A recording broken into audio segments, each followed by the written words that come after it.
Merry Christmas and a Happy New Year. Final vlog of the year. Just wanted to give everybody an update on the writing project, the adaptation, which has been my focus this fall. I delivered my first draft to the producers, which was exciting. I did that a day before Christmas Eve. So I took a long time completing the outline, which, as I said, was really detailed. It was like a 10-page outline, and I covered every single beat.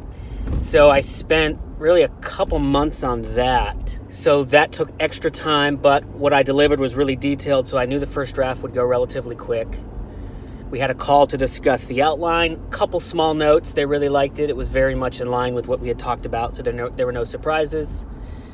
And that was right before Thanksgiving. And then I basically took 1 month and worked every day, chipped away. Some days I just got in, an hour or so of writing. Other days I would crank and do like 6 or 7, maybe even 8 hours of writing. That was rare, but that was the range, almost every day.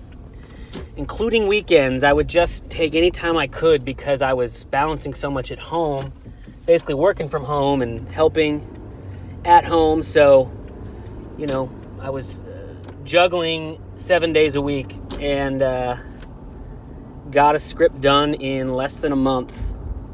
The first pass was like 149 pages, and that was me taking the outline and, translating it to screenplay.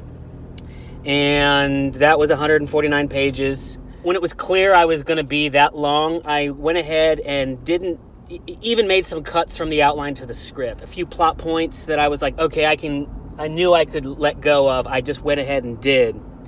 And so I then had a 149-page script. Then I sent that to a few readers, and I said, okay, this is too long.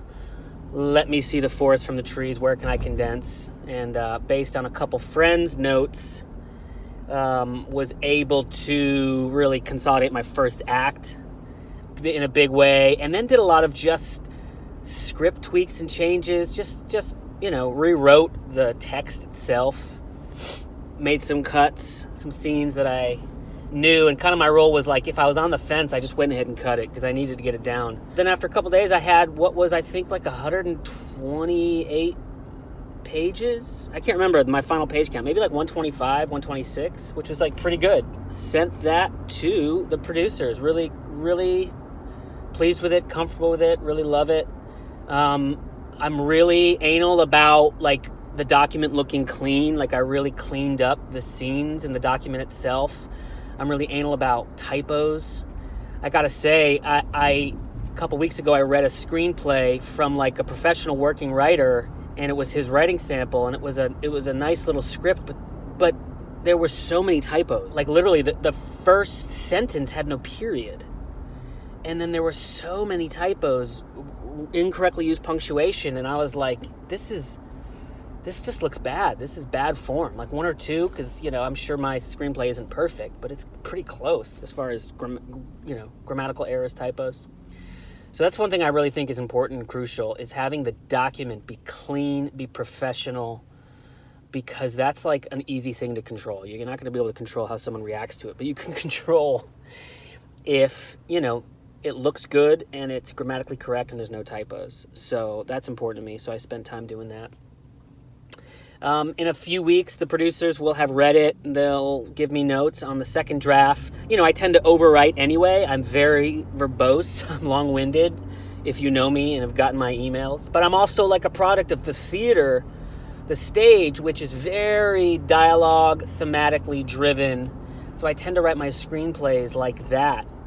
And I think part of that is kind of what I can offer, is kind of my thing, my voice, which I'm at peace with. The other part of it is like I can stand to trim down and not, overwrite so much or repeat themes. So I do that a lot, and I'm aware that I did it in this draft. So I'll kind of try to trim it down and pare it back and take in the producer's notes, whatever they might be, and do another draft and deliver that. Then I'll be done. It's called The Cliff Walk. I'm able to share what it is now because it's public. The book is called The Cliff Walk, written in the 90s by Don Snyder. Beautiful book. I think if you can relate to him, you really find a lot of meaning in the book. I think if you cannot relate to him, you you really don't like the book. The screenplay, I'm hoping to make it a little more widely appealing, just a little. Ultimately, it's a story about a guy for a particular audience, and I think it's a story that particular audience needs to hear. It's putting a mirror up to those of us who have lived, sort of a privileged, entitled life, and we need to have a mirror put up to us to sort of see the faults in that, where that privilege has come from, at what expense, and hopefully get those sense of entitlement shattered.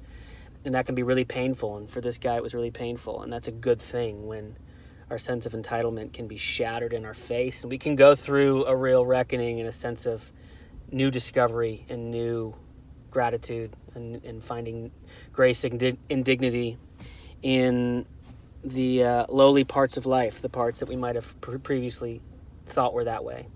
So it's about that, and I can relate to that. So hopefully a lot of other people can too. Also, to kind of tie up some loops, Minor Premise is released to the world. It released December 4th. The reviews have been incredible. It's like a 92% on Rotten Tomatoes, and it's out in the world. You can rent it on any VOD platform. It will be coming to DVD and Blu-ray in the first quarter, and I think to streaming platforms in the second quarter. So we'll keep you posted on that. Man, when Justin and I started it in 2012, I had no idea where it would end up, and it took a lot of twists and turns, ups and downs.